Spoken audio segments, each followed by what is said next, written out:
let's do Hare Krishna and let's start the class. Hare Krishna, Krishna Krishna, Hare Hare, Hare Ram, Ram Ram, Hare Hare. Hare Krishna, Krishna Krishna, Hare Hare, Hare Ram, Ram Ram, Hare Hare. Hare Krishna, Krishna Krishna, Hare Hare, Hare Ram, Ram Ram, Hare Hare. Hare Krishna everybody. तो जो आज का month है, जो ये month start हुआ है कार्तिक के बाद, ये मंथ होता है मार्गशीर्ष का। ठीक है, भागवत गीता में भगवान श्री कृष्ण ने कहा है कि ये वाला मंथ उनको बहुत बहुत ज्यादा प्रिय है, कार्तिक से भी ज्यादा प्रिय, पुरुषोत्तम मास से भी ज्यादा प्रिय ये मंथ जो होता है ये मार्गशीर्ष का। तो आज हम बहुत सारी चीजें डिस्कस करेंगे। मेडिकली हम बीपी के बारे में, हाई ब्लड प्रेशर के बारे में डील करेंगे आज, और आपको ऐसी टिप्स दूंगी कि अगर आपके घर में लोगों को हाई बीपी रहता है तो आप कैसे उस चीज को कंट्रोल कर सकते हैं। तो प्लीज अपनी डायरीज और पेन साथ में रखिएगा क्योंकि आज बहुत सारे नोट्स बनाने हैं। और सेकेंडली ये वाला मंथ में क्या होता है कि इस वाले मंथ में भगवान श्री कृष्ण ने भागवत गीता बोली थी, तो भागवत गीता का भी जन्म इस मंथ में हुआ है। तो कुरुक्षेत्र में इसी मंथ में जो सेकेंड एकादशी आएगी जो 25 दिसंबर पे है इस मंथ की, तो उस दिन भागवत गीता का एडवेंट हुआ था, वो भागवत गीता बोली जाती है। थर्ड, इसलिए ये मंथ भगवान श्री कृष्ण को प्रिय है क्योंकि इसमें कात्यायनी देवी व्रता रखा जाता है। और जो ये कात्यायनी देवी व्रता किसने रखा, कैसे रखा, क्यों रखा, और उसको हम मेडिकली अपनी प्रैक्टिकल लाइफ में कैसे कर सकते हैं, ये सारे टिप्स आपको मिलेंगे। यही कात्यायनी व्रता के बाद ही भगवान श्री कृष्ण ने गोपियों के वस्त्र हरण किए थे। तो उससे हमारी लाइफ में क्या प्रैक्टिकल चीजें हमें अप्लाई करने को मिलती है, हम वो सारी चीजें इस क्लास में डिस्कस करेंगे। अगर थोड़ी लेंथी क्लास हो तो please rejoin again and again, पर अपनी डायरी और पेन जरूर रखिएगा क्योंकि आज हम मेडिकल एस्पेक्ट्स के बारे में भी डिस्कस करेंगे और स्पिरिचुअल एस्पेक्ट्स के बारे में, हर वे में अपने आप को हम कैसे आगे बढ़ा सकते हैं उस वे के बारे में डिस्कस करेंगे। तो let me first remember my guru Maharaj and ask him for the power कि वो मेरे को इतना एम्पावर करे कि मैं ये पूरी क्लास ले सकूं और आप सबको इसके बारे में बता सकूं। एंड अलोंग विद दैट मैं आपको इस मंथ में आप क्या क्या चैरिटी कर सकते हैं, उसका भी क्या क्या फायदा आपको मिल सकता है, उसमें आपके बताऊंगी। पहले let me remember my guru महाराज। ओम ज्ञानतिमिरान्धस्य ज्ञानाञ्जना शलाकया चक्षुरुन्मीलितं येन तस्मै श्री गुरुवे नमः। नमः ओम विष्णुपादाय कृष्ण पृष्ठाय भूतले श्रीमते जयपताका स्वामी श्रीपाद आइंद्र प्रभु इति नामिने नामाचार्य प्रदाय निताई कृपा श्री राधा रानी कृपा प्रदायते गौड़ कथा धामा दया नागरे गाढ़ में तारिणी। नमः ओम विष्णुपादाय कृष्ण पृष्ठाय भूतले श्रीमते भक्ति वेदांता स्वामी इति नामिने नमस्ते सरस्वते देवे गौरवाणी प्रचारिणी निर्विशेष शून्यवादी पाश्चात्य देशतारिणी। जय श्री कृष्ण चैतन्य प्रभु नित्यानंद श्री अद्वैत गदाधर श्रीवासादि गौर भक्त वृंद की जय। सो आज क्या देखिए, अब शुरू हो गए हैं विंटर्स, और विंटर्स में सबसे ज्यादा प्रॉब्लमैटिक आते हैं दो डिसीजेस। वैसे विंटर्स को कहा जाता है कि इट्स अ हेल्दी सीजन क्योंकि इसमें बैक्टीरिया वगैरह पनपता नहीं है, पर because of the pollution and Covid situation outside, तो अभी ये विंटर्स हमारे लिए बहुत ज्यादा दिक्कत कर सकते हैं सबके लिए। क्योंकि अब हमारे को बहुत बहुत केयरफुल रहना है कि अगर कुछ भी होगा या जरा से भी इम्यूनिटी डाउन हुई या कोई और डिसीज आया तो दिक्कत कोविड के साथ, कोरोना के साथ, वो डिसीज जो होता है बहुत ज्यादा हमारे को दिक्कत कर सकता है और कॉम्प्लिकेशंस ज्यादा हो सकती हैं। ठीक है, सो अभी जो इस विंटर सीजन में दो प्रॉब्लम सबसे ज्यादा टॉप मोस्ट रहती है, वो होता है एक तो हाई ब्लड प्रेशर और सेकंड होता है कि हार्ट डिसीज। आपको विंटर्स में कई ऐसा पता चलेगा कि अरे अभी तो वो बंदे थे, एकदम से साइलेंट हार्ट अटैक पड़ा और वो निकल गए। तो ऐसा क्या है कि विंटर्स में ये चीजें बढ़ जाती हैं। विंटर्स जो है दो पार्ट में डिवाइड होती है, एक होता है मंथ ऑफ मार्गशीर्ष और second is month of Hemant. ठीक है, जो विंटर्स को है वो टू पार्ट्स में डिवाइड किया जाता है, प्लीज आप लिखते भी रहिए साथ साथ। एक है मार्गशीर्ष और दूसरा है Hemant. Margashirsha is called wet winters और जो हेमंत होता है that is called dry winters. Wet winters मतलब अभी एयर में मॉइस्चर है, और ड्राई विंटर्स मतलब जब बहुत ज्यादा ड्राइनेस एयर में आ जाती है। ठीक है, वैसे ही बीपी के दो पार्ट होते हैं। ठीक है, एक ऊपर का बीपी होता है और एक लोअर बीपी होता है, एक नीचे का बीपी होता है। जो ऊपर का बीपी होता है उसको कहते हैं सिस्टोल, और जो नीचे का बीपी होता है उसको कहते हैं डायस्टोल। आप सब सुन पा रहे हैं ना मुझको? एक बार रिपीट कर देना, आपका नेटवर्क चला गया था शायद। अच्छा, कहाँ से रिपीट करने को चाहते हैं, मैं कहाँ से रिपीट करूं?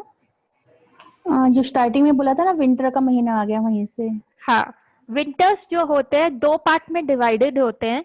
एक होते हैं वेट विंटर्स जिसको मार्गशीर्ष कहा जाता है, एक होते हैं ड्राई विंटर्स जिसको हेमंत कहा जाता है, हेमंत ऋतु और मार्गशीर्ष। तो अभी जो चल रहा है वो है वेट विंटर्स, ठीक है। और जो अब इसके बाद आएगा, जो जनवरी का महीना आएगा, जब ये मार्गशीर्ष का महीना खत्म होगा, उसको कहेंगे हेमंत, हेमंत ऋतु, ठीक है। वैसे ही बीपी के दो पार्ट्स होते हैं, ठीक है। जो आपका ब्लड प्रेशर होता है उसके दो पार्ट्स होते हैं, एक होता है ऊपर का बीपी और एक होता है नीचे का बीपी। ये सबको पता है ना? ये वाली बात सबको पता है? किसी का ऑडियो ऑन है प्लीज बंद कर लीजिए, पीछे से डिस्टर्बेंस आ रही है, ठीक है। तो दो टाइप ऑफ बीपी होते हैं, एक होता है ऊपर का बीपी जिसको सिस्टोल कहा जाता है मेडिकल लैंग्वेज में, और नीचे का बीपी होता है उसको डायस्टोल कहा जाता है, ठीक है। डायस्टोल जो बीपी होता है, जो नीचे का बीपी होता है, जब हमारा हार्ट रेस्ट कर रहा होता है तो वो उसको प्रेजेंट करता है।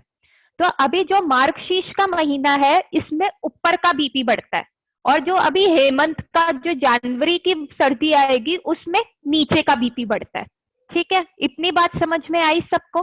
किसी को कोई कंफ्यूजन? ठीक है। तो अब हमारे को क्या करना है कि अगर ऊपर का बीपी बढ़ेगा या नीचे का बीपी बढ़ेगा तो हमारे को वो हार्ट में प्रॉब्लम कर सकता है, हमारे हार्ट के ऊपर लोड पड़ता है और हार्ट अटैक के चांसेस बढ़ सकते हैं, या हमारी आर्टरीज में फैट डिपॉजिट हो सकता है, या हार्ट थकना शुरू हो सकता है, या हार्ट के चेस्ट रीजन में पेन होना शुरू हो सकता है जिसको एंजाइना का पेन भी कहा जाता है। तो अब इनसे बचने के लिए हमारे शास्त्रों ने हमें क्या टिप्स दी हैं, प्लीज इसके बारे में जानना बहुत जरूरी है। वो ये टिप्स हमें मिली हुई है कि हमारे को, हमने कहा कि पुरुषोत्तम मास में घी खाना है, ठीक है। हमने कहा कि कार्तिक में घी खाना है। अब ये वो महीना है जब हमने घी छोड़ना है, ठीक है। इस महीने में जो गोपियों ने कात्यायनी देवी व्रत रखा था, उन्होंने ये व्रत रखा था सिर्फ खिचड़ी के ऊपर, जो कि बिना तड़के की खिचड़ी थी और जिसमें स्पाइसेस बिल्कुल भी नहीं थे। तो हमें गोपियों का अनुसरण करना एज अ वैष्णव भी, कि मतलब हम कृष्ण को पा सके, और साथ के साथ उनका अनुसरण करना है कि ताकि हम प्रैक्टिकली भी अपनी बॉडी को सेफ एंड साउंड रख सके। तो हमने देखा कि गोपियों ने जो किया था, इस मार्गशीर्ष का 1 मंथ का जो 1 अगस्त से शुरू हुआ है 30 अगस्त तक, एक ऐसा व्रता रखा था जिसको कहते हैं कात्यायनी देवी व्रता। उस कात्यायनी देवी व्रता में उन्होंने ऐसा किया था कि उन्होंने सिर्फ खिचड़ी खाई थी, ठीक है। और खिचड़ी, आपने हाँ अगस्त बोला? अगस्त नहीं नहीं, कब? आपने अगस्त बोला अभी, 1 अगस्त टू 30 अगस्त। सॉरी 1 दिसंबर टू 31 दिसंबर, 30 दिसंबर, सॉरी। तो 1 दिसंबर टू 30 दिसंबर जो है कात्यायनी देवी व्रता चल रहा है। मैंने आपको कहा था कि संगीता जी, आप ही कहा था कि अगर हम इतना घी खाएंगे तो हम कैसे शेड ऑफ करेंगे। तो this is a month where आपको अपना घी को शेड ऑफ करना है।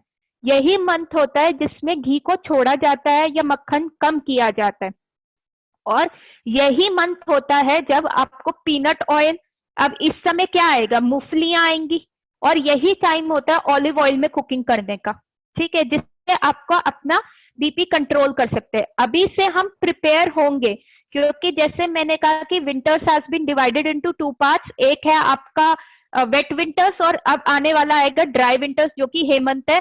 और ड्राई विंटर्स में high blood pressure along with that heart diseases बढ़ेंगे।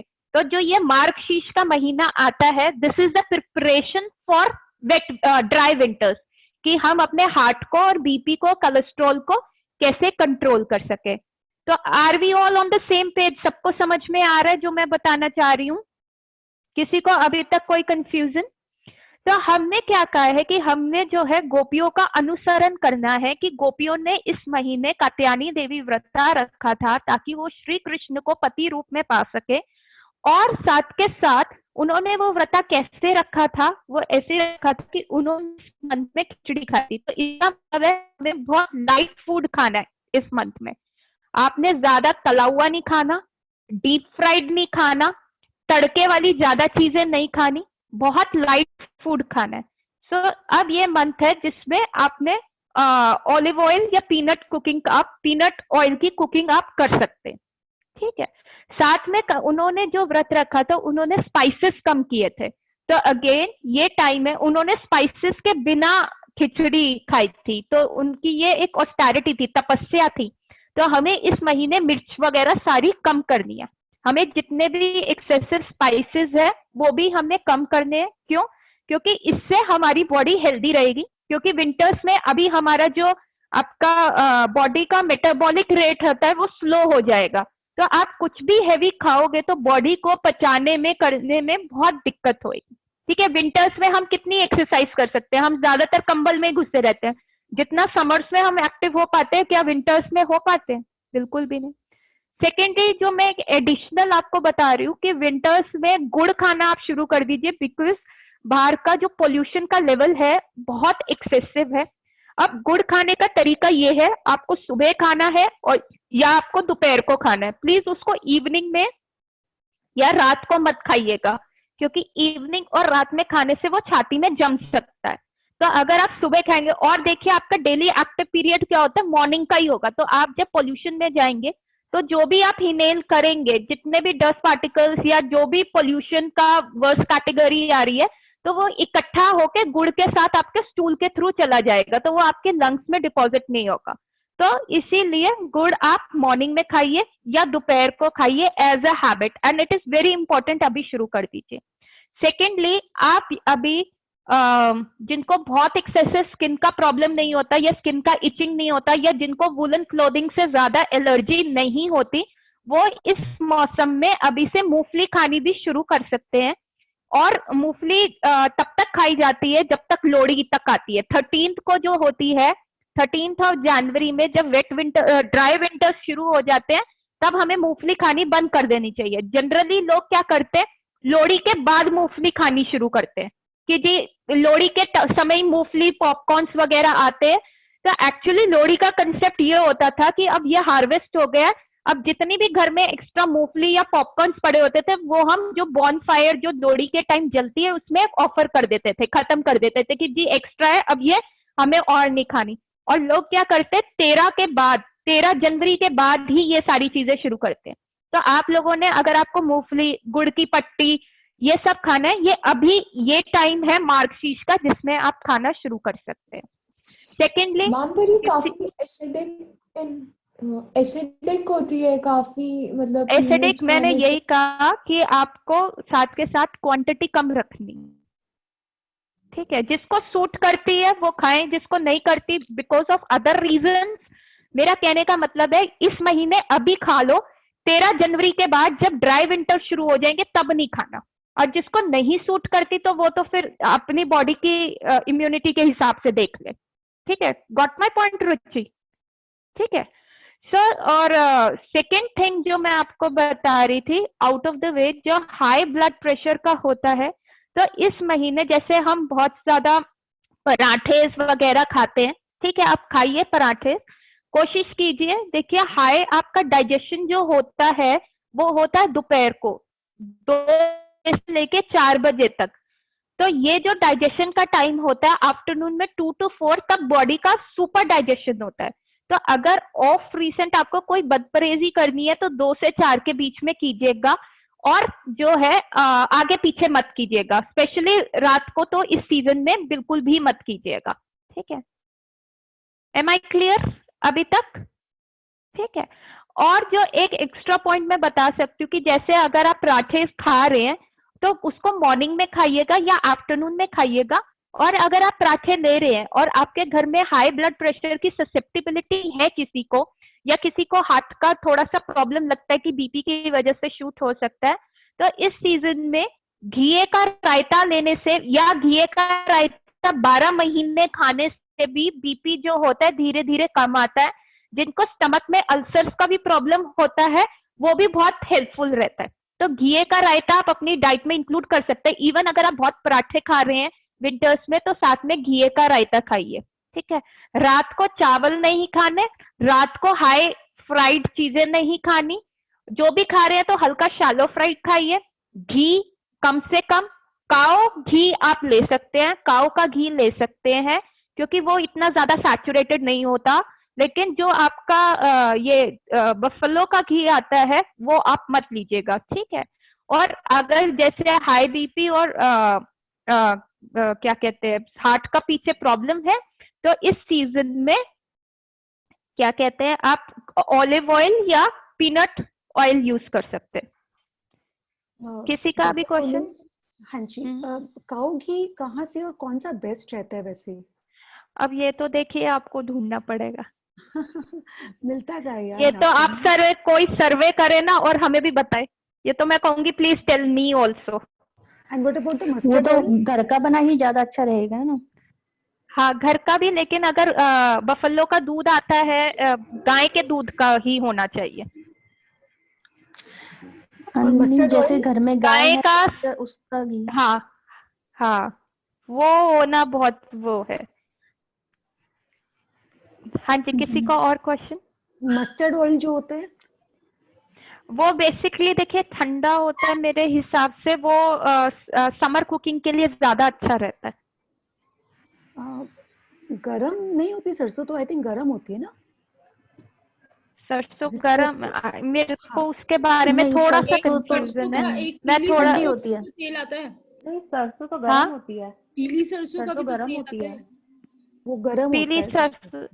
सरसों का मेरे को अभी इतना पता नहीं। सरसों भी वैसे इसी वेदर में आती है ना। सरसों ये का तेल होता है, वो इफेक्टिव होता है और फैट फ्री भी होता है, फैट वगैरह नहीं होता उसमें।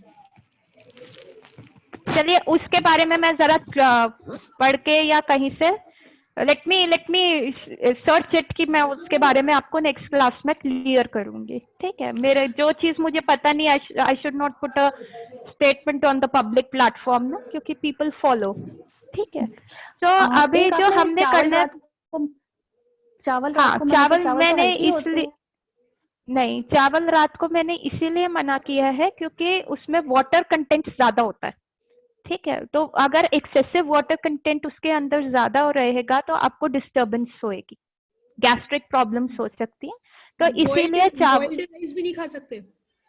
कोशिश कीजिए ना खाइए। और चावल ठंडा भी होता है, तो रात को आप क्या एक्टिविटी पीरियड भी बहुत कम हो जाता है कि सिर्फ रात को सोया जाता है, तो फिर इसीलिए वो ठंडा भी होता है, तो आपको मतलब इम्यूनिटी कमजोर करके आपको ससेप्टेबल बना सकता है। और सेकेंडली ये भी होता है चावलों का कि उसमें वाटर कंटेंट ज्यादा होता है, तो आप दिन में तो एक्टिविटी करके पसीना कर सकते हो, और विंटर्स में तो वैसे ही पसीना कम आता है, तो आप वो वाटर कंटेंट को कहाँ करोगे। स्पेशली फीमेल्स में तो वाटर कंटेंट अगर ज्यादा होए तो दिक्कत वाली बात हो जाती है, ब्लोटिंग हो जाती है, और पेट मतलब बाहर की तरफ आप ओबिसिटी का एक रीजन हो सकता है,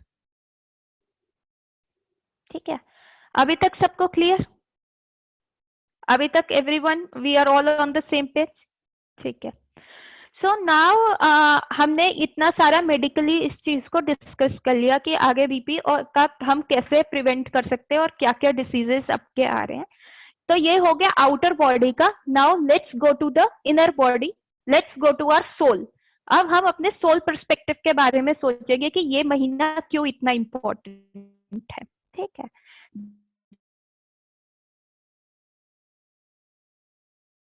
जैसे कि पहले कहा कि इस महीने भगवान श्री कृष्ण ने कुरुक्षेत्र में भागवत गीता बोली थी अर्जुन को, और ये मैंने बात बताई हुई है वो कितनी देर के लिए भगवान कृष्ण ने कुरुक्षेत्र में वो गीता बोली थी, किसी को याद है? 45 मिनट्स 48 मिनट 48 हाँ 40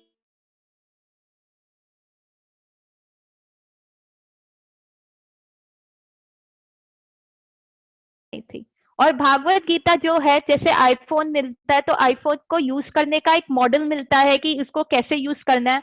हम अपनी फैंसी के हिसाब से, हम अपने दिमाग के हिसाब से वो आईफोन नहीं यूज कर सकते कि कभी कुछ दबा दिया, कभी कुछ दबा दिया, कभी कुछ दबा दिया। तो इसी तरह हमारे को जो ये ह्यूमन बॉडी मिली है, उस ह्यूमन बॉडी को कैसे यूज करना है उसका जो मैनुअल है वो है भागवत गीता। अगर हम भागवत गीता के इंस्ट्रक्शंस को अच्छे से नहीं फॉलो करते, अगर हम भागवत गीता में जो चीजें लिखी गई हैं कि सुख और दुख जो है वेदर के समान है, कभी सुख आएगा कभी दुख आएगा, हमें टॉलरेट होना चाहिए, या हमारे को लस्ट, एंगर और ग्रीड जैसी चीजें बढ़ानी नहीं है, हमें अपने गुस्से को अंडर कंट्रोल करना है, तो ये सारी चीजें अगर हम नहीं समझते तो क्या होगा, हम अपना जो ह्यूमन बॉडी है उसको खराब कर लेंगे, और जो आईफोन जैसे खराब होता है वैसे ह्यूमन बॉडी भी खराब हो जाती है। और ह्यूमन बॉडी खराब कैसे होती है? डिसीज की फॉर्म में। और आजकल आप देखते हैं बहुत सारे डिसीजेस हो जाते हैं, आपको देखिए कैंसर फैला हुआ है, कोविड का सिचुएशन आ चुका है, एपिडेमिक चल रहा है, इतना इम्यूनिटी लोगों का वर्स्ट हो चुका है, एस्थमेटिक हो जाते हैं। तो ये चीजें क्या है? ये है कि हम भागवत गीता का मैनुअल अच्छे से नहीं फॉलो करते, उस वजह से हमें डिसीज होता है। क्योंकि मैं हमारी पैथी के, होम्योपैथी के हिसाब से every disease you have is a mind game. आपका माइंड जैसे सोचेगा, जिस डायरेक्शन में जाएगा, वही टाइप्स ऑफ डिसीज आएंगे। इवन अगर आपका हड्डी भी टूट रहा है, आपका गिर भी गए, दैट ऑल्सो वी से यू अट्रैक्ट दैट सिचुएशन, क्योंकि आप इतना ज्यादा उस चीज को लेके कोसते रहते हो, उस सिचुएशंस के बारे में सोचते रहते हो, तो वैसी ही चीजें अट्रैक्ट कर सकते हैं। जैसे कि मैंने पुरानी क्लास में बताया था अपने दिमाग के बारे में कि हमारा दिमाग कैसे मैग्नेट की तरह है और कैसे वो चीजें अट्रैक्ट करता है। सबको वो क्लास याद है ना? हमारा जो बीच वाला ब्रेन है, लिम्बिक ब्रेन है, वो कैसे मैग्नेट की तरह होता है, जिसमें अमाइगेला में इमोशंस आते हैं, और वो सारी क्लास में मैंने एक्सप्लेन किया था, तो मैं अब उस चीज को रिपीट नहीं करूंगी।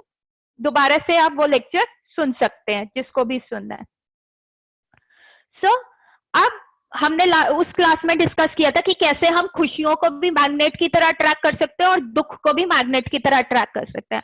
आज हम उससे थोड़ा और ब्रॉड सोचेंगे कि हम अपने दिमाग को कैसे चेंज कर सकते हैं, और वो हमें भागवत गीता बताएगी। तो भागवत गीता के 3 चीजें हैं, 3 गुण होते हैं। कौन से 3 गुण भागवत गीता में बोले गए हैं, किसी को पता है? 3 गुणों की बात भागवत गीता में बोली गई है, वो 3 गुण कौन से हैं? सात्विक, राजसी और तामसिक, रजोगुण। हाँ, गुड। सतो, रजो एंड तमो। सात्विक गुण, राजसी गुण और तामसिक गुण, ठीक है ना? तो ये 3 गुण जो है वो भागवत गीता में बोले गए हैं। और अब मैं थोड़ा सा आपको आज होम्योपैथी भी पढ़ाऊंगी, क्योंकि हमारी जो सारी टॉक्स चल रही है साइंस और स्पिरिचुअलिटी को इकट्ठे लेते हुए चल रही है। और ये भी बताऊंगी कि आप क्या सोचते हो, तो आप दूसरे को गुस्सा कर रहे हो तो आप दूसरे का नुकसान बाद में करते हो, पहले अपना नुकसान करते हो। और ये चीजें दोबारा भी रिपीट होंगी जब हम भागवत गीता का एक एक श्लोक पढ़ेंगे। तो आज की 2 क्लास जो है 3 पार्ट में डिवाइडेड थी। एक था मेडिकल एस्पेक्ट, एक था भागवत गीता एस्पेक्ट, और एक होगा कात्यायनी देवी व्रत का एस्पेक्ट। तो हमने मेडिकल एस्पेक्ट कवर कर लिया। अब मैं आपको जो बता रही हूँ वो है भागवत गीता का एस्पेक्ट, और हम उस चीज को करते हैं कि 3 चीजें होती है। प्लीज आप लिखिए, 3 कॉलम बनाइए। एक लिखिए, एक साइड लिखिए सतो, सात्विक, बीच में लिखिए राजसी, और 3rd कॉलम में लिखिए तामसिक। आपने 3 कॉलम्स बनाए। प्लीज पेपर एंड पेन लिखिए, क्योंकि क्लासेस में नोट्स बनाना बहुत जरूरी है, ठीक है? आपने ये 3 कॉलम्स बनाए, तो जो सात्विक के नीचे आप लिखिए विष्णु, ठीक है? रजो के नीचे लिखिए ब्रह्मा, ठीक है? और तामसिक, तमो के नीचे आप लिखिए शिव जी। तो ये सारे गुणों के अधिष्ठात्री देवता है, ठीक है? अब मेरे को कोई बता सकता है कि इनमें विष्णु और ब्रह्मा जी, क्या बोला है? सात्विक का क्या बोला था आपने? विष्णु।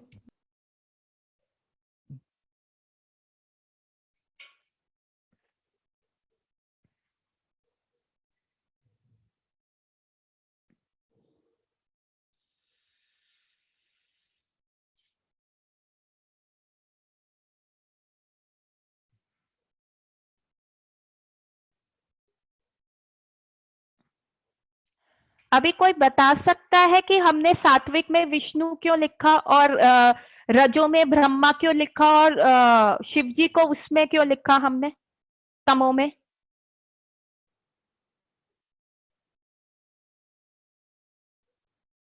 कोई अटेम्प्ट करना चाहेगा? Maybe Vishnu ji satisfied रहते होंगे और ब्रह्मा जो है वो थोड़ा रोते होंगे और शिव जी इग्नोरेंस में बिलीव करते होंगे।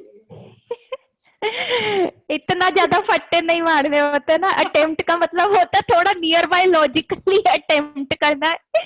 सारे क्वेश्चन के आंसर नहीं देने होते, नेगेटिव मार्किंग भी हो जाती है कई बार पेपरों में। ठीक है। विष्णु भगवान जो है सात्विक मतलब खाना, मतलब बेसिकली विष्णु भगवान को जैसे तुलसी दल अर्पण होके भोग लग के मतलब बिना प्याज लहसुन के लगता है, तो वो भगवान मतलब सात्विक मतलब उनके हो गए। वो तो वो क्योंकि वो सात्विक के अधिष्ठात्री देवता है इसलिए उनको, ठीक है, एक ये भी रीजन हो सकता है। 10 मिनट्स में क्लास डिस्कनेक्ट हो जाएगी, प्लीज रीजॉइन अगेन। ठीक है। द थिंग इज कि सतोगुण का प्रमुख चीज क्या होती है? अब देखो ब्रह्मा जी ने क्या किया, क्रिएशन करी, बनाए, वर्ल्ड बनाया। तो उन्होंने एक स्पीशी बनाई, दूसरी स्पीशी बनाई, तीसरी स्पीशी बनाई। और रजोगुण में सबसे प्रमुख क्या होता है? क्रिएशन करना, कि आज मैंने एक इंडस्ट्री खड़ी कर दी, आज मैंने बिजनेस ये कर दिया, आज मैंने, मतलब आपने business business business business business करना।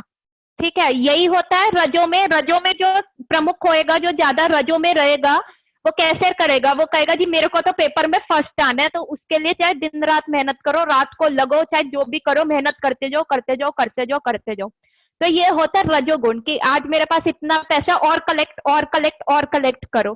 ठीक है। वैसे ही जो सेल डिवीजन होता है, जैसे हमारी भी नई सेल्स बनती हैं, वो भी जैसे आपकी पुरानी सेल्स हट जाती है, नई सेल्स बनती है, तो ये भी बॉडी में रजो है तभी डिवीजन हो रहा है, रजो है तभी रिप्रोडक्शन हो रहा है, बच्चा पैदा हो रहा है, बच्चे की एक सेल आती है, वो छोटा सा स्पर्म और ओवा मिलता है, उसके बाद एम्ब्रॉय बनता है, वो एम्ब्रॉय का सेल डिवीजन होता रहता है, वो बच्चा बन जाता है, ऐसे ऐसे सेल डिवीजन होता है। वैसे ही ब्रह्मा जी ने स्पीशीज क्रिएट करी, कि आज ये कुत्ता बनाया, फिर घोड़ा बनाया, गधा बनाया, ऐसे डिफरेंट डिफरेंट स्पीशीज सेल्स बनाई। अभी तक सबको समझ आया मैं क्या कहना चाह रही हूँ? Everyone clear? ठीक है। तो थर्ड है तमो। तमो कौन है? शिव जी रिप्रेजेंट करते हैं। और शिव जी क्या करते हैं? शिव जी का क्या काम है? कि डिस्ट्रक्शन करना, कि जब वो तीसरी आंख खोलते हैं, अग्नि होती है, या पूरा पृथ्वी का जब संहार होता है, तो शिव जी जब तांडव करते हैं, तो तमो का क्या है? कि डिस्ट्रक्शन होना, हर चीज का डिस्ट्रक्शन करना। और विष्णु जी क्या करते हैं? मेंटेन करते हैं, हर चीज को बिल्कुल बैलेंस में मेंटेन करते हैं, कि प्रॉपर आहार खाओ, सुबह जल्दी उठो, एक्सरसाइज करो, मतलब एक हेल्थ को रिप्रेजेंट करते हैं विष्णु जी। अब तीनों चीजें इंपॉर्टेंट है, अगर सारी चीजें बैलेंस में जाए। और सतो तो बहुत अच्छा इंपॉर्टेंट है, कि भाई हम सतो में जितना रहेंगे तो उतना ही हम हेल्दी रहेंगे। जितना हम रजो में ज्यादा जाएंगे, कि हम इकट्ठा इकट्ठा इकट्ठा इकट्ठा करने के उसमें रहेंगे, कि रजो कर लो, ये भी इकट्ठा कर लो, ये भी इकट्ठा कर लो, तो जो माइंड करता है बॉडी वही चीज फॉलो करती है। जैसा आपका माइंड काम करेगा, बॉडी वही चीज पीछे पीछे करेगी। अगर आपके दिमाग में ये डिग्री कलेक्ट कर लो, इतने बर्तन इकट्ठे कर लो, इतनी किटी पार्टीज में जाना, इतना पैसा इकट्ठा कर लो, फेसबुक पे ये पिक्चर, ऐसे सेल्फी, ऐसे पाउट करो, ये करो, क्या होगा? What mind does body follow? Cell division आपका बढ़ जाएगा। ट्यूमर्स, सबसे बड़े रीजन ट्यूमर्स के होने के हैं, कि आपका दिमाग में इकट्ठे करने की प्रवृत्ति। एक चीज बैलेंस में करो, बैलेंस से जैसे ही बाहर हो गई, दूध भी उबलता है, बर्तन की सीमा में रहता है, तब तक बचा रहता है। जैसे ही गर्मी, उसकी रजो की गर्मी उसको और लगती रहती है, तो दूध भी बर्तन से बाहर आ जाता है। वैसे ही अगर हमारे में रजो की प्रवृत्ति ज्यादा होगी तो क्या होगा? दूसरे का तो बुरा नहीं करोगे, रज्जो के साथ क्या होगा? आप सेल्फिश बनोगे, आप झूठ बोलोगे, झूठ बोल के पैसे इकट्ठा करोगे, चाहे उंगली सीधी करके या टेढ़ी करके सारी चीजें करोगे, तो क्या होगा? सेल डिवीजन रेट बढ़ेगा। कईयों का स्किन का प्रॉब्लम होता है, सोरियासिस, उसमें सफेद सफेद, विंटर्स में बहुत फैला होता है सोरियासिस, कि आप भाई विंटर्स आते ही ड्राइनेस आ जाती है और उसमें बहुत ज्यादा झड़ती है डैंड्रफ की तरह, तो एक बीमारी होती है सोरियासिस, उसमें भी सेल डिवीजन रेट बढ़ जाता है। ट्यूमर्स, आप अपनी सीमा से बाहर रहोगे तो आपकी बॉडी भी अपनी सीमा को तोड़ के बाहर आएगी। आप अपनी दिमाग से अपनी सीमा को बाहर करोगे तो आपकी बॉडी भी बाहर की तरफ जाना शुरू करेगी। तो वैसे ही सेल डिवीजन रेट बढ़ जाएगा, ट्यूमर्स हो सकते हैं, लिवर बढ़ सकता है, और क्या कहते हैं, कैंसरस बिनाइन ग्रोथ भी हो सकती है, कईयों को कहते हैं हड्डी बढ़ गई, पैर की हड्डी बढ़ गई, कईयों का फोड़ा हो गया, मांस निकल रहा है, हर्निया हो गया।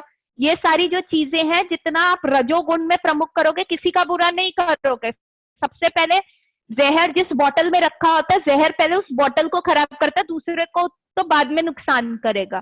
तो जो आप दूसरे को देते, कहते हैं ना कि विचार भी जो होता है, सिन कितने तरह के होते हैं, since committed by body, mind and words. तो जो माइंड से भी अगर आप किसी के बारे में बुरा सोच रहे हो, तो उसका जो रिपरकशन होगा, उसका जो उल्टा असर पड़ेगा, वो आप पे भी पड़ेगा। तो अभी तक सबको समझ में आया जितना मैंने कहा? ठीक है। थर्ड है तो जो हम कहते हैं तमो। ठीक है, तमो होता है कि डिस्ट्रक्शन, जिसके अधिष्ठात्री देवता शिव जी हैं।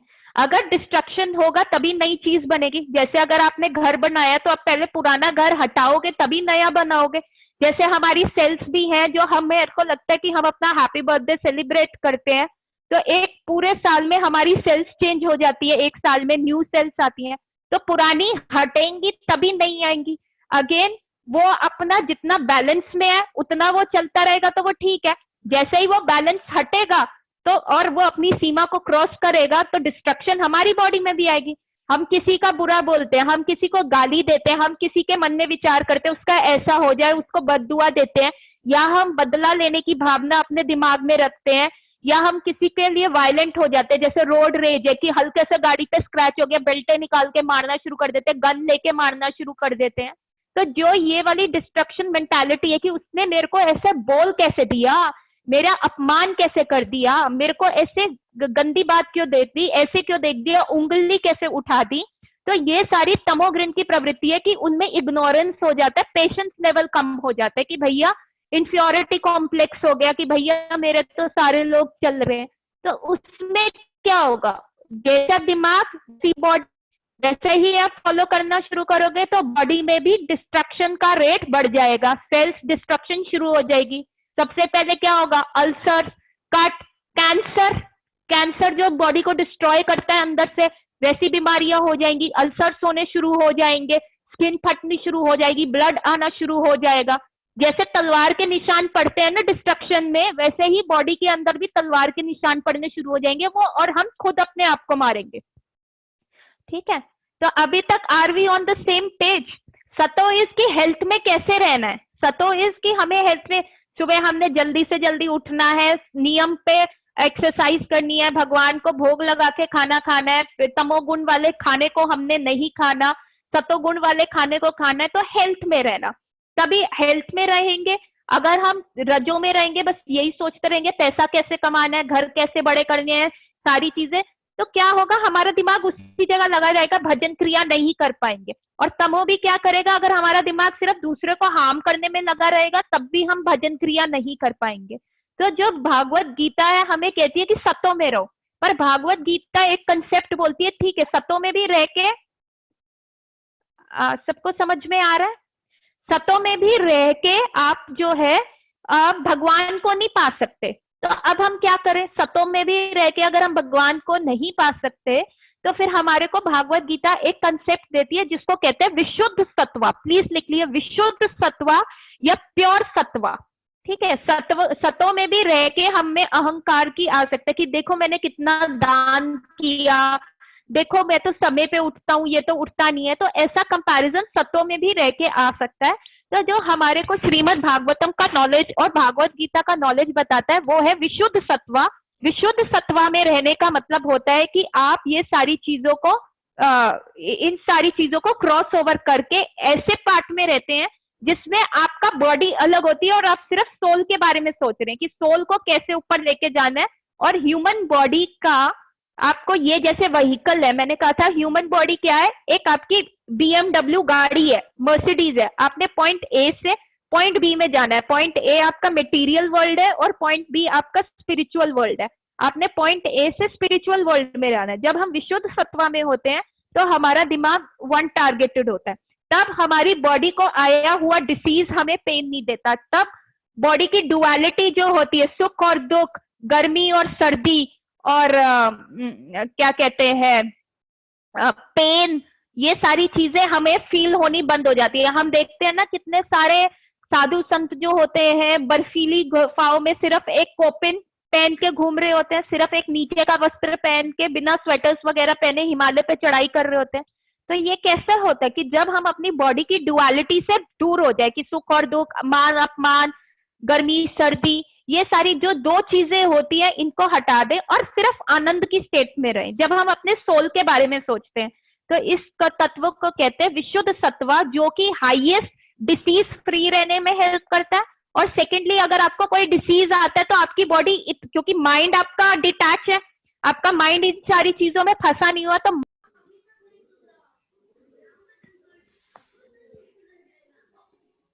शिवम मैंने आपको होस्ट बना दिया, अब आप सबको ऐड करते रहना। I have started the recording. कोई हिसाब क्या लिखूं मैं? Okay okay okay. कैसे बढ़ाऊं? तो आपने, मैंने क्या बताया कि आपको जो माइंड है, माइंड जो होता है फिर आपकी हीलिंग अपने आप रहता है।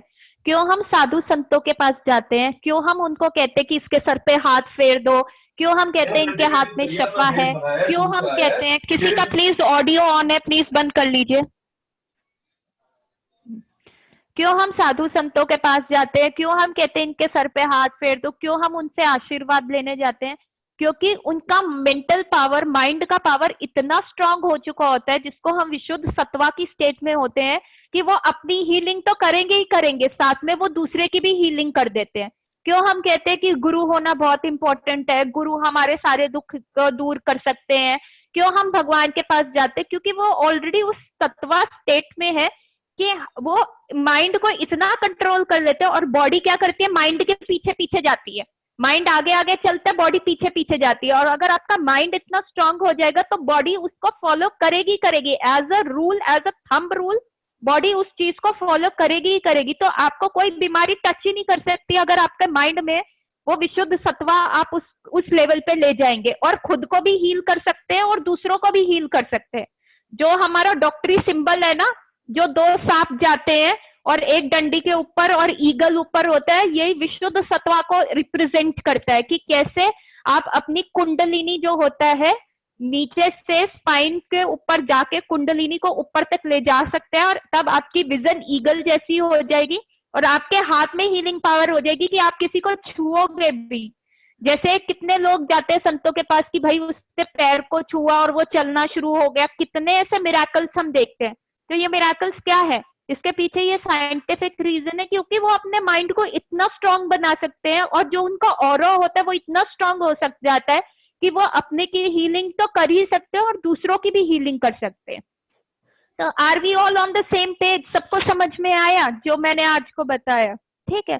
तो जो आपको ये सारा नॉलेज कैसे मिलेगा, ये भागवत गीता के थ्रू मिलेगा, और भागवत गीता को बार बार पढ़ के और भागवत गीता के प्रिंसिपल्स को अपनी प्रैक्टिकल लाइफ में अप्लाई करके मिलेगा। हम किसी को गाली दे रहे हैं, किसी को बुरा सोच रहे हैं, या हम किसी के साथ गलत काम कर रहे हैं, तो सबसे पहले उसका बुरा असर हम पे पड़ता है। क्योंकि मैंने जैसे कहा, जहर जिस बोतल में रखा है वो पहले उसको हटाएगा। तो आज हमने इसको मेडिकली भी समझा कि अगर मेरे को ज्यादा इकट्ठा करने का वो होएगा तो मेरी बॉडी की सेल्स भी बढ़ना शुरू हो जाएंगी, तो ट्यूमर्स होंगे। अगर मेरे को डिस्ट्रॉय करना, चीड़ फाड़ करना पसंद आएगा, तो मेरी बॉडी की सेल्स भी वो चीड़ फाड़ की मेंटालिटी अपनाएगी, तो मैं अपने आप को कैंसर के प्रोन बना रहा हूँ। तो मुझे क्या करना, बैलेंस बनाना है, और मेरे को एक सतोर लाइफस्टाइल में जाना है। जो late night parties, late night उठना, और जो ये नाइट लाइफ जिसको आजकल बहुत सारे लोग कहते हैं कि तुम्हारी नाइट लाइफ कहाँ है, दिल्ली जैसी सिटी में रह के आप ऐसे कर रहे हो, तो ये सारी चीजें आपको डिसीज के तरफ लेके जाएंगी। तो ये सारी चीजें मन घड़त नहीं है, और ये बिल्कुल साइंटिफिकली प्रूव्ड थिंग्स हैं। ठीक है। तो आज हमने ये भी सीख लिया कि हम अपने आप को बीमारियों से कैसे बचा सकते हैं। तो ये एक होम्योपैथिक प्रिंसिपल था जिसको भागवत गीता में भी बहुत अच्छे से एक्सप्लेन किया गया। ठीक है। Are we all on the same page? तो अब मैं लेक्चर का जो थर्ड पार्ट लेके जाऊंगी, जो है कात्यायनी देवी व्रता, जो कि मार्गशीर्ष के महीने में रखा गया। ठीक है। इससे पहले मैं एक और चीज बताऊंगी इस लेक्चर में, वो है कि why we should keep Ekadashi vrata. Ekadashi व्रत रखना कितना इम्पोर्टेंट है 8 साल की उम्र से लेके 80 साल तक की उम्र तक, क्योंकि ये लोग व्रत रखते हैं तो वो सब मेरे को बोलते हैं कि मैम हम कब उद्यापन करें, इसका तो उद्यापन होता है ऑल दैट। सी एकादशी व्रत इज वेरी इंपॉर्टेंट कि ये एक तो आपको स्पिरिचुअल बेनिफिट देता ही देता है, और ऐसे बड़े सारे मैंने अभी आप लोगों में से ही सुने कि कैसे एक किसी को एकादशी व्रत का पुण्य देने से आप किसी डिपार्टेड सोल जो कि अब इस दुनिया में नहीं रहे उनका भी बहुत भला कर सकते हैं, उनकी भी जर्नी को इजी कर सकते हैं। ऐसे बहुत बहुत सारे लोगों ने अपनी रियलाइजेशन आप में से मेरे को बताई है कि एकादशी व्रत करके कैसे उन्होंने अपना व्रत का फल किसी को देने से उनका हेल्प किया। तो ये तो प्रूव्ड पॉइंट है, और ये आपकी अपनी रियलाइजेशंस हैं जो आपने खुद अंदर से फील करी। ठीक है। सेकेंड, एकादशी व्रत रखने का इम्पोर्टेंस ये होता है कि उस दिन हमने फलाहार नहीं करना होता, और अपने पानी की भी क्वांटिटी कम करनी चाहिए, और जितना नाम जप किया जाए उतना अच्छा है, क्योंकि एकादशी व्रत जो होता है भगवान की करुणा को अट्रैक्ट करता है। एकादशी जो होती है वो भगवान की करुणा को रिप्रेजेंट करती है, और हमारे अंदर भी वैसे तत्व आने शुरू हो जाते हैं कि हम भगवान के प्रति और श्रद्धा हमारी इंक्रीज होती है, और सेकेंडली हम जो है लोग मतलब हमारा टॉलरेंस अच्छा होना शुरू हो जाता है, और थर्डली हम जो भागवत गीता के प्रिंसिपल्स हैं उनको स्पिरिचुअली प्रैक्टिकली अप्लाई कर सकते हैं। ठीक है। और जो थर्ड इसका मेडिकल जो रीजन है वो एक तो मैंने आपको पहले ही क्लासेस में भी बताया था कि एक एकादशी आती है पूर्णिमा से पहले और एक एकादशी आती है अमावस्या से पहले। पूर्णिमा से आने वाली एकादशी एकादशी रखने से हमारी बॉडी का वाटर रिटेंशन कम होता है, और अमावस्या से पहले रखने वाली एकादशी से हमारे हार्मोनल डिस्टर्बेंस ठीक होते हैं। ठीक है। और जो एक और इसका रीजन मेडिकल है वो ये है कि हमारा जो डीएनए होता है, सबको पता है व्हाट इज डीएनए, सबने ये नाम सुना हुआ है डीएनए। ब्लड का एक हमारा जैसे सिग्नेचर होता है ना, जैसे आपको बैंक में चेक पे साइन करते हैं, वैसे ही हमारे ब्लड का एक सिग्नेचर होता है जिसको कहते हैं डीएनए। ठीक है। उस सिग्नेचर में ना एक छोटा सा, जैसे हम साइन करते हैं और एंड में डॉट लगा देते हैं, वैसे ही उस डीएनए का पूरा सिग्नेचर होने के बाद एक छोटी सी डॉट थी जो उसके साथ अटैच थी, हल्का सा पीस उसके साथ यूं करके अटैच था। उस पीस को कहते हैं टोपोमोर। उस पीस को बोला जाता है टोपोमोर। प्लीज आप लिख लीजिए TOPOMORE, टोपोमोर। ठीक है। तो जो ये टोपोमोर पीस होता है ये हमारा जो जिसको कहते हैं हम कितने साल तक जवान रहेंगे, हम कितने साल तक ब्यूटीफुल रह सकते हैं, हम कितने साल तक हमारी बॉडी में रिंकल्स नहीं आएंगे, कितने साल तक हमारी बॉडी बहुत जवान, एक्टिव और यूथफुल रहेगी, उसका पूरा जो टाइम पीरियड है इस टोपोमोर में होता है। ठीक है। अगर हम नॉनवेज फूड खाते हैं, अगर हम बहुत ज्यादा डीप फ्राइड चीजें खाते हैं, अगर हम लेट नाइट डिनर करते हैं, अगर हम समय पे नहीं सोते स्पेशली खाने में, और अगर हम एकादशी का फास्टिंग नहीं रखते और हम एकादशी वाले दिन भी अन्न खाते हैं, तो जो ये टोपोमोर का पीस होता है, जो सिग्नेचर वाली डॉट है, ये धीरे धीरे करके ब्रेक होना शुरू हो जाता है। ठीक है। हल्का हल्का हल्का हल्का ब्रेक होना शुरू हो जाता है, और जब हम इस टोपोमोर का लेंथ कम हो जाता है तो इसका मतलब है हम जल्दी बुढ़े हो जाएंगे, हमारे फेस का ग्लो जल्दी चला जाएगा, हमारे फेस पे रिंकल्स आ जाएंगे, हमारी बॉडी जो है बहुत सारे डिसीजेस के लिए ससेप्टेबल हो जाएगी। और अगर हम एकादशी फास्टिंग रखते हैं तो ये टोपोमोर इतना स्ट्रांग हो जाता है कि ये ब्रेक नहीं होता, वो उतना ही रहता है। और हम जब एक होता बॉडी का एज, एक होता ऑर्गन्स का एज, तो चाहे हमारा बर्थ एज कितना भी हो, जैसे आई एम 35 ईयर्स ओल्ड, और अगर मैं एकादशी फास्टिंग अच्छे से रख रही हूँ और अगर मैं ये सारे सतोगुण के प्रिंसिपल्स को अच्छे से फॉलो कर रही हूँ, तो मेरे ऑर्गन का एज जो होएगा वो कभी भी बढ़ेगा नहीं, it will slowly progress. Maybe I am 35, मेरे ऑर्गन्स का एज 25 भी हो सकता है, और मे बी अगर आप 35 साल के और अगर आप मतलब तमो और रजोगुण में प्रमुख वैसा लाइफस्टाइल रख रहे हो तो आपका ऑर्गन का एज 60 इयर्स का भी हो सकता है। अब कितने सारे यंग पीपल मेरे पास आके कहते हैं मैम मेरे तो गोड्डों में दर्द हो रहा है, घुटनों में दर्द हो रहा है, मैम हमारे को छोटे छोटे बच्चों को चश्मा लग जाता है, छोटे छोटे बच्चों को माइग्रेन हो जाता है, इतनी यंग एज में हार्ट का प्रॉब्लम हो जाता है। ये क्या है कि हमने अपनी बॉडी को डिजेनरेट कर दिया। हमारी बॉडी जो है इतना ज्यादा काम कर करके क्या कहते हैं खप गई है, और अंदर की एज जो है, हालांकि मैं 30-35 साल की हूँ, तो अंदर की बॉडी की एज जो है 50-60 साल की है। तो बात समझ में आई एकादशी फास्टिंग कितनी इंपॉर्टेंट है। एक वो स्पिरिचुअली तो इम्पोर्टेंट है ही है, साथ के साथ वो इम्पोर्टेंट है कि आपकी बॉडी कैसे आप अपनी बॉडी को हेल्दी रख सकते हैं। साइकिल के लिए अभी चले जाओ, जाओ अभी है टाइम 2 घंटे। आपका सायरा, आपका वो ऑडियो ऑन है, प्लीज बंद कर लो। ठीक है, सो सबको बात समझ में आई जो मैं बताना चाह रही हूँ?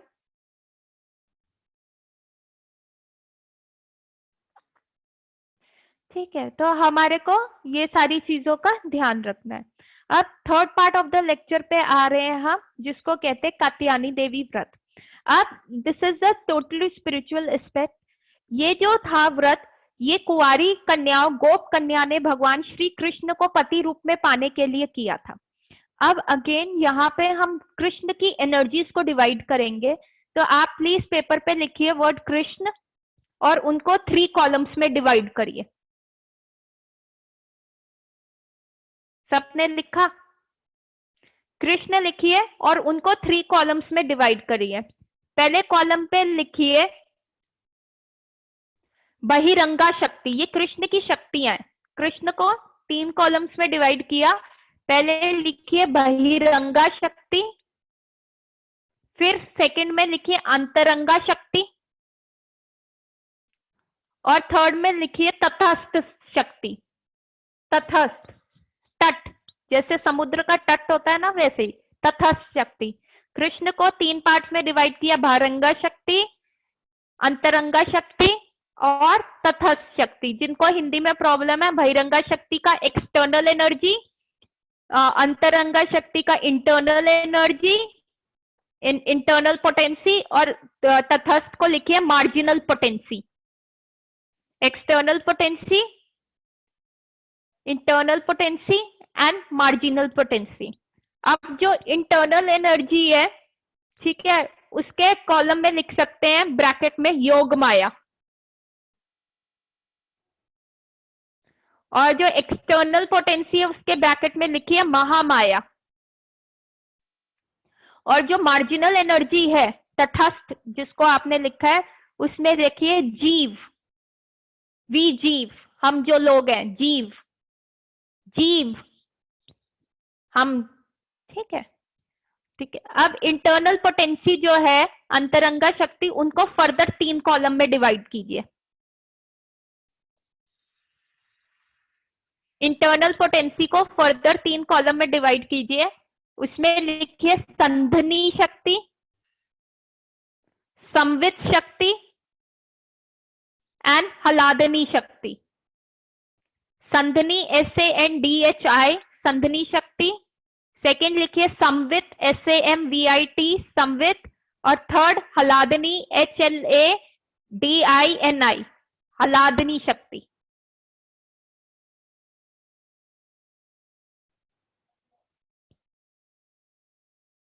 ठीक है, सबने लिख लिया? ठीक है, तो सेकंड और एक बार रिपीट करना, सेकंड क्या थी? किस चीज की? संवित, संवित SAMVIT।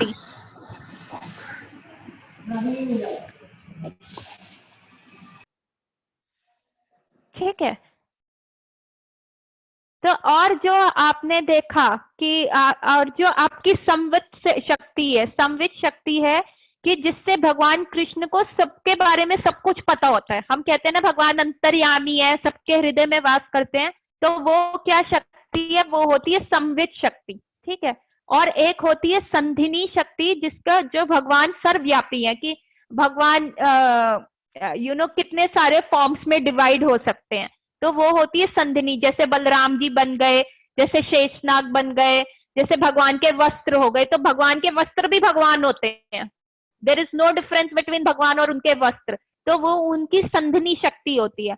और एक होता है प्लेजर पोटेंसी, जिसको कहते हैं हलादनी शक्ति, जो है कि प्लेजर करने के लिए। अब हमें प्लेजर के लिए क्या करना है? हम सिनेमा हॉल जाएंगे, शॉपिंग करेंगे और बहुत सारी चीजें करेंगे, पर भगवान की प्लेजर पोटेंसी उनके अंदर ही है। जिसको कहते हैं आह्लादनी शक्ति, कि उनको अंदर ही बहुत प्लेजर आ रहा है, तभी भगवान को कहते हैं ना आत्मा राम है, अपने में सेल्फ संतुष्ट है। क्यों? क्योंकि आह्लादनी शक्ति उनके अंदर ही वास करती है। हमारे को प्लेजर करने के लिए क्या करना पड़ेगा? हमें बाहर जाना पड़ेगा, हमें शॉपिंग करनी पड़ेगी, फोन पे अपनी फ्रेंड से बात करेंगे तो हमें अच्छा लगेगा। पर भगवान को ये सब करने की जरूरत नहीं है, क्योंकि भगवान के अंदर ऑलरेडी ये 3 पोटेंसी है। तो अभी तक सबको समझ में आया? सारा डिवीजन समझ में आ गया सबको? ठीक है। तो जो संवित शक्ति होती है वो भगवान की एग्जिस्टेशनल पोटेंसी है, कि वो कहाँ कहाँ क्या क्या सर्वव्यापी है, क्या क्या कर सकते हैं। और जो संवित शक्ति, उनको सब पता है, और संवित शक्ति से वो कहाँ कहाँ किधर किधर है, वो सारे नॉलेज उनके पास होता है। ठीक है। अब हमारे को ये देखना है कि हम लोगों को अगर नॉलेज चाहिए तो मैंने कहा था स्पिरिचुअल वर्ल्ड जो है एक पेड़ के समान है, और जो मटेरियल वर्ल्ड है वो समुद्र में उसके रिफ्लेक्शन के समान है। ठीक है। तो ये भगवान, हम जीव तत्व हैं, मार्जिनल तत्व हैं, सबको पता है। तत् का मतलब, तथा शक्ति का मतलब क्या हुआ? जो तट होता है, तट क्या होता है? कॉर्नर या एज, आई गेस। नहीं, तट क्या होता है? बीच। तट को क्या कहते हैं? बीच नहीं कहते। तट, नदी का तट। हाँ, नदी का तट। कितना बड़ा होता है नदी का तट? वो तो एक साइड होते है ना, मतलब कॉर्नर होते हैं ना नदी का। यहाँ पे पानी है, यहाँ पे लैंड है, और तट कितना बड़ा है इन दोनों के बीच में? This is water, this is land. Where water and land means that is the tat, that is the line, demarcation line, की ये नदी है और ये लैंड है, और बीच का तट हो गया। क्योंकि हम समुद्र को भी तट नहीं कह सकते, हम जमीन सैंड को भी तट नहीं कह सकते। तो हमारी जो मार्जिनल पोटेंसी है हम भगवान की, वो तथा शक्ति है, बस इतनी ही है। तो जो भगवान में है वो हम में भी है, पर वो मात्रा बहुत कम है। हमारे में भी अपनी संधिनी, संवित और हलादनी शक्ति है, पर हम उसको उतने हाई वे में नहीं प्रेजेंट कर सकते जैसे भगवान कर सकते हैं, क्योंकि भगवान जो है इनफिनिटेसिमल है। सॉरी, भगवान जो है मतलब लिमिट्स कंट्रोलिंग पावर होते हैं, ये आप ये समझा रहे हो इससे? नहीं, मैं ये कह रही हूँ कि हमारी औकात क्या है। नहीं आया मैम, ये समझ नहीं आया। अब मैं ये बता रही हूँ, भगवान जो है बहुत बड़े हैं, भगवान जो है इन्फिनाइट है। ठीक है। हम उनके उसमें कितने हैं? अगर भगवान पूरी जमीन और समुद्र के बराबर हैं, तो हम सिर्फ समुद्र और जमीन के बीच में एक जो हल्की सी लाइन है, तथा तट, वो एनर्जी है। हम मार्जिनल एनर्जी है भगवान की, इतनी सी एनर्जी, इतनी सी भी नहीं दिखते। समझ में आया? भगवान अगर सर्वव्यापी है तो हम इतने ही है। और जैसे ही भगवान के अंदर भी ये पोटेंसी होती है, संवित, संधनी और हलादनी। संवित इसकी सारी नॉलेज होना सबके बारे में, हम भी वो नॉलेज कर सकते हैं अगर हम सब न्यूज़पेपर पढ़ना शुरू करें, या जैसे आईएएस का एग्जाम होता है, कितनी पढ़ाई करनी पड़ती है, तो कितना नॉलेज हम गेन कर सकते हैं। तो हम में भी वो शक्ति है, पर वो कितनी है? तटस्थ, बिल्कुल छोटी। और संधिनी, जैसे भगवान सर्वव्यापी है। ठीक है। भगवान इस रूम में भी है, उस रूम में भी है, इस रूम में, हर सेल में है। मैं कहाँ पे हूँ? मैं सिर्फ इस रूम में हूँ। आप कहाँ? उस अपने उस रूम में हो। आप सारे रूम्स ऑफ द हाउस नहीं हो।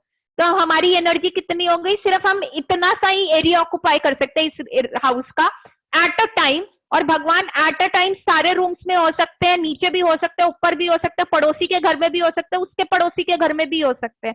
तो हमारी एनर्जी कितनी हो गई? इतनी, मार्जिनल, बहुत कम।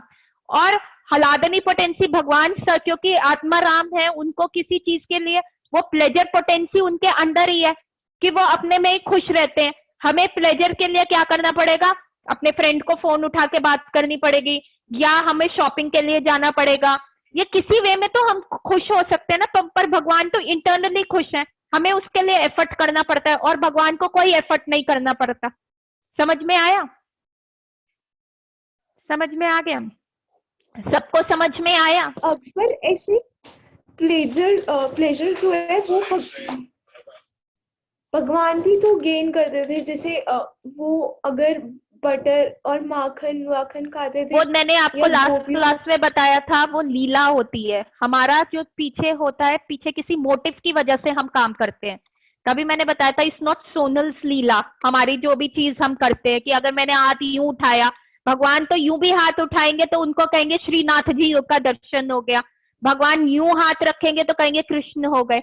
तो भगवान जो करते हैं लीला, उनके पीछे उनका करने का कोई अल्टीरियर मोटिव नहीं है कि ये कर रहे हैं तो किस लिए कर रहे हैं वो, और अपने भक्तों के साथ आदान प्रदान करने के लिए करते हैं कि उनको मजा आए। भगवान तो अपने आप में ही आत्मा राम है। समझ में आया? ठीक है, तो इसलिए भगवान के कार्यों को लीला कहा जाता है, और हमारे जो मुंडेन एफर्ट्स हैं जो हम रोज करते रहते हैं उनको लीला नहीं कहा जाता। समझ में आया? तो हमने ये सारी करी कि कृष्ण की 3 पोटेंसीज है। एक है महामाया, जिसको कहते हैं जो माया हमें कवर करती है, और एक होती है योग माया जो भगवान के समीप लेके जाती है, और महामाया होती है जो हमें भगवान से दूर लेके जाती है, जैसे हम इस भौतिक जगत की वस्तुओं में फंसे रहते हैं। और योग माया जो होती है वो हमें भगवान के समीप लेके जाती है कि हमें भगवान की जो है आराधना करनी चाहिए, हमें हरि नाम देना चाहिए, एकादशी फास्टिंग करनी चाहिए, चांटिंग करनी चाहिए, चैरिटी करनी चाहिए। तो योग माया हमें भगवान के समीप लेके जाती है। और ये दोनों एनर्जी किस पे अप्लाई होती है कि हम भी भगवान की एनर्जी है जीव, पर हमारी एनर्जी बहुत कम है। तो हमें क्या करना है, या तो हम महामाया का हाथ पकड़ते हैं तो नीचे गिर जाते हैं कि फिर जन्म मृत्यु के चक्कर में चले जाते हैं, या तो हम फिर योग माया का हाथ पकड़ते हैं और फिर क्या करते हैं, हम इस जन्म मृत्यु के चक्कर से बाहर होके भगवान के धाम पहुंच जाते हैं। समझ में आया? और यही योग माया जो है वो तीनों चीज में डिवाइड होती है, जिससे भगवान लीला कर सकते हैं। कि अगर भगवान शेषनाग पे बैठे हैं तो जो उनकी संदनी होगी, संदनी एनर्जी होगी, वो शेषनाग का रूप ले लेगी और भगवान उस पे बैठ जाएंगे। भगवान को कुछ खाने का मन है तो वो संदनी शक्ति जो है उनके सामने लड्डू के फॉर्म में आ जाएगी।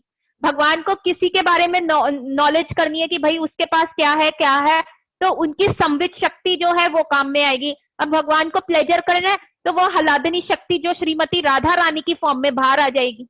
तो हलादनी शक्ति जो है वो राधा रानी को रिप्रेजेंट करती है। लिखिए, हलादनी शक्ति जो राधा रानी को रिप्रेजेंट करती है, और जो आपकी संधनी शक्ति है वो बलराम जी को रिप्रेजेंट करती है। और संवित तो आपकी ऑल नॉलेज है।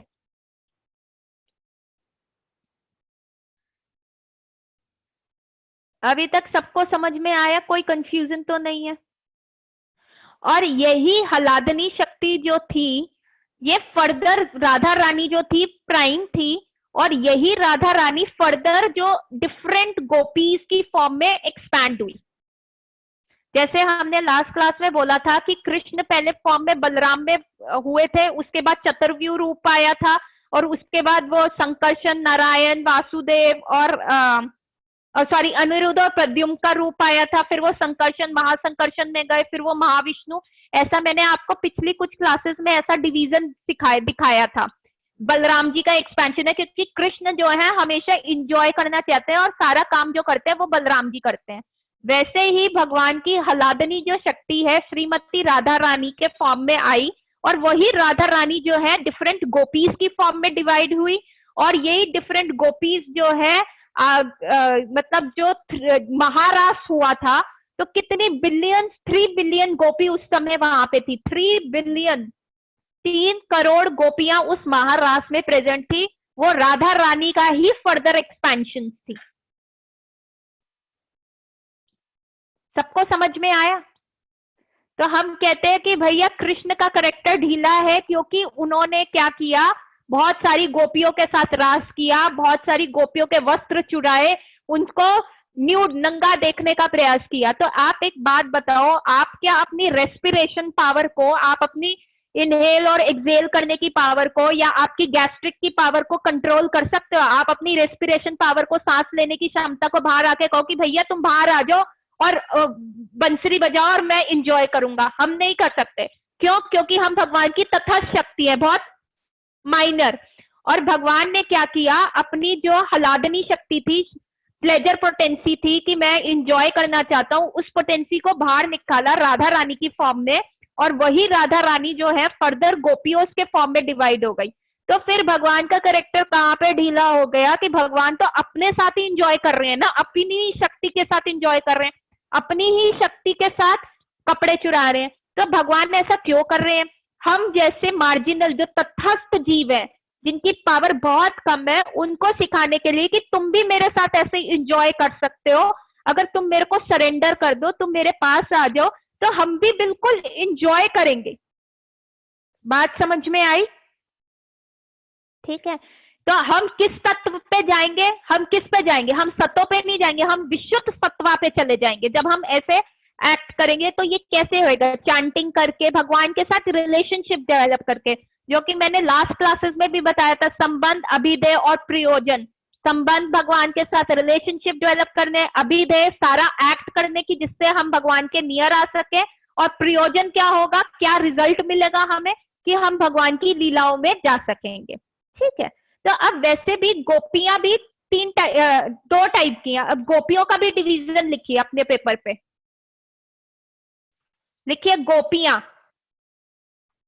ठीक है, उसको 2 पार्ट्स में डिवाइड करिए, unmarried gopis and married gopis.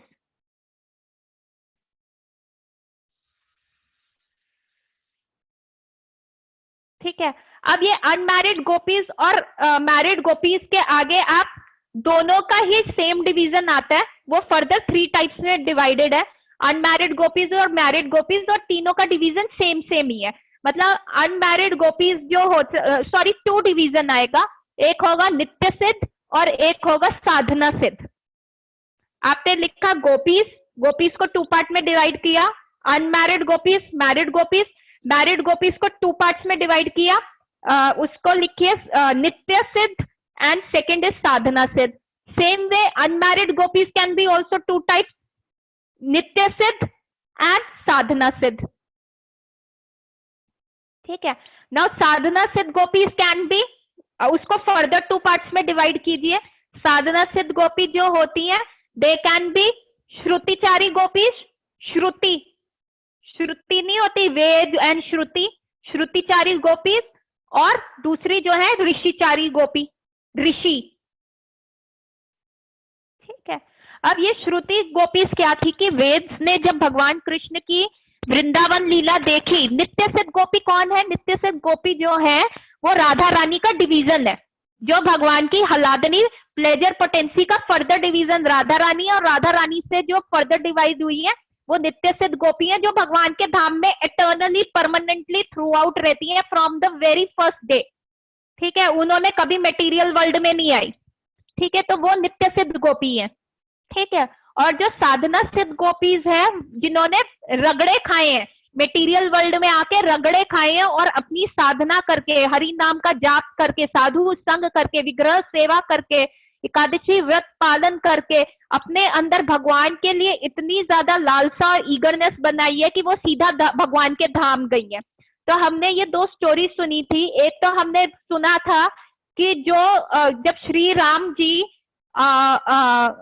वनवास झेल रहे थे और वो चित्रकूट में थे, तो कितने सारे ऋषियों ने उनको देखा और उन्होंने कहा कि काश हम भी सीता मैया की तरह आपको एंजॉय कर सकते हैं, हम आपका आलिंगन कर सकते। तो उन्हीं ऋषिचारी गोपीज की इच्छा पूरी करने के लिए उनको अगला जन्म जो मिला गोपियों का मिला, क्योंकि उन्होंने इतनी तपस्या करी गोपाल को पाने के लिए, बस वो सारा टाइम कहती रहती थी गोपाल गोपाल गोपाल गोपाल। तो उन ऋषियों को उन्होंने अपना पुरुषत्व त्यागा और उनको फीमेल बॉडी मिली और उनको गोपियों का जन्म मिला, क्योंकि उन्होंने साधना करके अपने आप को सिद्ध किया। नित्य सिद्ध तो राधा रानी के ही आगे एक्सपेंशन है, और साधना सिद्ध हम जैसे लोग साधना करके अपने आप को सिद्ध कर सकते हैं। तो जो ये ऋषिचारी गोपीज थी, ये वो ऋषि थे जिन्होंने भगवान श्री राम को माधुर्य रस में आलिंगन करना चाहा और उन्होंने साधना करके वो आगे बढ़ी। और जो श्रुतिचारी गोपीज थी, उन्होंने भगवान की लीला सुनी, देखी, वेदों में पढ़ी। जब वो भगवान द्वापर में आए, उनका महारास देखा, तो इन गोपियों को भी, इन श्रुतियों को भी हुआ कि हम भी जो है लड़कियों का गोपियों का रूप धारण करके भगवान के महारास में जाएं। तो ये भी अपने आप को साधना सिद्ध करके ये श्रुतिचारी गोपीज भी गई। तो भगवान ने जो कपड़े वस्त्र हरण किए वो अनमैरिड नित्य सिद्ध गोपियों के करे। देखिए, वैसे तो प्लीज ज्वाइन, 10 मिनट्स में क्लास अगेन खत्म हो जाएगी, प्लीज ज्वाइन, हम थोड़ा सा ही रह गया है, ठीक है। तो आपको अब समझ में आया कि भगवान ने वस्त्र किसके चुराए? नित्य सिद्ध अनमैरिड गोपीज के, और उन्होंने किसकी प्रार्थना करी? कात्यायनी देवी की। कात्यायनी देवी कौन थी? योग माया। अगर आपको कि मुझे एक पेंसिल, ये वाली पेंसिल चाहिए, प्लीज देखिए, आप कहो कि मुझे ये वाली पेंसिल चाहिए, तो आपको कैसे मिलेगी ये वाली पेंसिल? कोई बताएगा? जो मेरे हाथ में पेंसिल है, आप कहो कि मुझे ये पेंसिल चाहिए, तो आपको ये पेंसिल कैसे मिलेगी? आपसे मांग के। मेरे से मांग के। और कृष्ण किसके हैं? कृष्ण तो राधा रानी के हैं। तो अगर मेरे को कृष्ण चाहिए तो मैं कैसे कृष्ण को पा सकती हूँ? राधा रानी से। हाँ, तो फिर अनमैरिड नित्य सिद्ध गोपियों ने कात्यायनी देवी व्रत क्यों रखा? उन्होंने राधा रानी का व्रत क्यों रखा? क्योंकि ये कात्यायनी देवी जो थी वो योग माया थी, वो महामाया नहीं थी। महामाया क्या करती है? जीव को कृष्ण से दूर लेके जाती है, वो उसको डिफरेंट कार्स का, अच्छे लाइफस्टाइल का प्रलोभन देती है, और योग माया क्या करती है? भगवान के नजदीक लेके जाती है। तो योग माया जो है, वो जो योग माया का ही फर्दर डिवीजन है हलादनी। तो जो ये कात्यायनी देवी है, ये महामाया नहीं है, ये योग माया है। और क्योंकि इसमें हमें कृष्ण चाहिए, तो हम किससे मांगेंगे? राधा रानी से। तो ये एक राधा रानी का ही एक्सपेंशन था, कात्यायनी देवी। और यही कात्यायनी देवी का मंदिर आपको वृंदावन में भी मिलेगा। वृंदावन की 84 कोर्स परिक्रमा में कात्यायनी देवी का मंदिर भी आता है, वो आज भी प्रेजेंट है, जहाँ पे गोपियों ने पूजा करी। तो गोपियों ने 1 महीने तक सुबह ब्रह्म मुहूर्त से पहले उठी, जमुना जी में जाके स्नान करा, और बिना घी तेल का तड़का लगाए हुए और बिना मिर्च मसाला और हल्दी डाले हुए बनाई हुई खिचड़ी खाई। सिर्फ एक ही बार वो खाई कि हम भगवान कृष्ण को एज अ पति रूप में पा सके। और इन्हीं नित्य सिद्ध गोपियों ने 1 महीने तक ये पूरा व्रत किया, और सुबह सुबह ठंडे पानी में जाके नहाती थी। और 1 महीने उपरांत भगवान ने इनके वस्त्र चुरा लिए। अब एक पत्नी अपने पति को कैसे अप्रोच कर सकती है? किसी भी वे में अप्रोच कर सकती है। सबको पता है कि एक पत्नी अपने पति को कैसे अप्रोच कर सकती है। तो ही कृष्ण ने कहा कि तुम मेरे को अप्रोच करो, अपने कपड़े ले जाओ, तुम्हें कोई शर्म नहीं होनी चाहिए, तुम आ सकती हो मेरे सामने, जैसे भी आ सकते हो। तो तभी ये जो लीला हुई थी वो इस चीज को रिप्रेजेंट करते हुए। और उस समय भगवान कृष्ण कितने साल के थे? 6 साल के थे, और गोपियां भी 6 साल की थी। तो क्या डिस्टिंक्शन होता है? तो जो ये सिद्ध अगेन जो भगवान करते हैं, उसके पीछे माया नहीं होती, माया का कोई टिंज नहीं होता। ये हम जैसे भौतिक जीवों को दिखाने के लिए होता है कि हम भगवान को कितने इजीली अप्रोच कर सकते हैं वाया राधा रानी। ठीक है, सबको समझ में आया? किसी का कोई प्रश्न? तो हम भी कात्यायनी देवी का ये जो 1 मंथ का है, हम इसमें राधा रानी को बहुत अच्छे से प्रे कर सकते हैं। तो अब आप ये मार्गशीर्ष के महीने में क्या क्या कर सकते हैं? एक तो कृष्ण की जो अनमैरिड गर्ल्स ऑफ व्रजा की गोपियों की वस्त्रहरण लीला को अच्छे से पढ़ सकते हैं श्रीमद् भागवतम में से। ठीक है। सेकंड, आप राधा रानी का अच्छे से भजन कीर्तन कर सकते हैं, उनको भोग लगा सकते हैं, उनको अच्छे वस्त्र, अगर आपके घर राधा रानी के विग्रह है, उनका वस्त्र अच्छे से पहना सकते हैं। और सेकेंडली, राधा रानी का जैसे हरे कृष्ण महामंत्र की अच्छे से चैंटिंग कर सकते हैं, चैंटिंग और बढ़ा सकते हैं, चैंटिंग व्रता ले सकते हैं। थर्डली, आप कोई भी ऐसी चीज छोड़ सकते हैं जो मतलब आपको बहुत फेवरेट हो आपकी, तो आप इस मंथ में उस चीज को अवॉइड कर सकते हैं एज तपस्या, जैसे गोपियों ने करी, ताकि आप भगवान को प्रसन्न कर सकें वाया राधा रानी। फोर्थ, इस महीने में Bhagavad Gita reading is very very helpful. चाहे आपको समझ आ रही हो या नहीं आ रही, पूरी भागवत गीता चैप्टर 1 से लेके चैप्टर 18 तक पूरी पढ़ लो। चाहे अगर आपको संस्कृत नहीं समझ आ रही, सिर्फ ट्रांसलेशन पढ़ दो। तो इस महीने में पूरी भागवत गीता आपने पढ़नी है। हमने पुरुषोत्तम मास में 15वां चैप्टर पढ़ा था और कार्तिक में 12 चैप्टर पढ़ा था। अब आपको पूरी भागवत गीता की सिंपल एज अ रीडिंग करनी है। ठीक है, जैसे आप नॉवल पढ़ते हो वैसे ही आप भागवत गीता को इस मंथ में रीड करो, ठीक है। और कोशिश करो कि भागवत गीता के 3 कोई भी श्लोक आप याद करो, कंठस्थ करो उनको अच्छे से, उनका क्या प्रोनाउंसिएशन है देखिए, सुनिए, और कोई भी 3 श्लोक भागवत गीता के जो भगवान कृष्ण के दिए हुए हैं वो आप कंठस्थ कीजिए विद मीनिंग, ठीक है। और भागवत गीता डिस्ट्रीब्यूट करना इस महीने में बहुत अच्छा होता है। इस्कॉन में भागवत गीता मैराथन चलता है कि कितनी भागवत गीता आप डिस्ट्रीब्यूट कर सकते हो, किसको कितने को, जरूरी नहीं है कि डिस्ट्रीब्यूशन इस बुक को डिस्ट्रीब्यूट करना, यदि आप भागवत गीता का ज्ञान भी आप दूसरों को देते हो तो that is also very helpful. Again charity, 3 तरह की चैरिटी बहुत इंपॉर्टेंट होती है। एक होता है बुक डिस्ट्रीब्यूशन कि आप बुक्स को फाइनेंस करो, एक होता है टेम्पल कंस्ट्रक्शन क्योंकि वहां पे बहुत सारे ब्रह्मचारियों को पढ़ाया जाता है और उनको वहां पे रखा जाता है। थर्ड होता है धाम सेवा। ये 3 जो चैरिटी होती है, धाम सेवा होती है कि भगवान की जो लुप्त स्थल है जैसे वृंदावन हो गया और मायापुर धाम हो गया कैलकाटा में, ऐसे धाम स्थलों को वहां पे मनी देना ताकि वहां पे वो धाम दोबारा से उजागरित हो और सारे लोग वहां की धाम पे आए और धाम की परिक्रमा करके सबको वो फल मिलता रहे। तो 3 तरह की चैरिटी जो होती है, चाहे वो आपका कार्तिक हो, पुरुषोत्तम हो या ये मार्गशीर्ष का महीना हो, 3 तरह की चैरिटी इंपॉर्टेंट होती है। Knowledge distribution, book distribution, temple construction ताकि जहाँ पे लोग आए उनको भगवान के दर्शन हो और ज्ञान मिले, और जो है आपका धाम सेवा। और फोर्थली काऊ की सेवा तो करना बहुत इंपॉर्टेंट होता है, गाय की जितनी आप सेवा कर सकते हो उतना अच्छा होता है, ठीक है। मैंने एक मेरे बहुत सारे आप लोगों में से ही बहुत सारे लोगों ने मायापुर का फॉर्म भरा था, मायापुर की एक चैरिटी के लिए फॉर्म आप लोगों ने, बहुत सारे लोगों में आपने भर रखा है। तो प्लीज अगर कोई और भी वो फॉर्म भरना चाहे तो आप प्लीज मुझे बताइएगा कि वो एक बहुत अच्छा जगह है। वहां पे मायापुर जो कहते हैं कलयुग में सबसे ज्यादा जो स्ट्रॉन्ग धाम है जो हमें बहुत ज्यादा पावर दे सकता है, हमारी स्पिरिचुअलिटी को भी वो बहुत आगे बढ़ा सकता है। और वहां पे खुद भगवान विघ्न विनाशक, भक्ति विघ्न विनाशक नरसिंह देव प्रेजेंट है। तो उस धाम के टेम्पल वहां पे कंस्ट्रक्ट हो रहा है, तो अगर कोई उसके लिए चैरिटी देना चाहे वो दे सकता है। 2023 तक, ये 2020 चल रहा है ना, 2023 तक उसमें आप जितनी भी चैरिटी का प्रण लेते हैं तो 2023 तक आपको वो प्रण पूरा करना है। तो अगर किसी को भी वो फॉर्म चाहिए प्लीज आप मेरे को कांटेक्ट कीजिएगा ताकि आपको मैं वो फॉर्म दूं। और ये मार्गशीर्ष का महीना बहुत अच्छा है ऐसे प्रण लेने के लिए।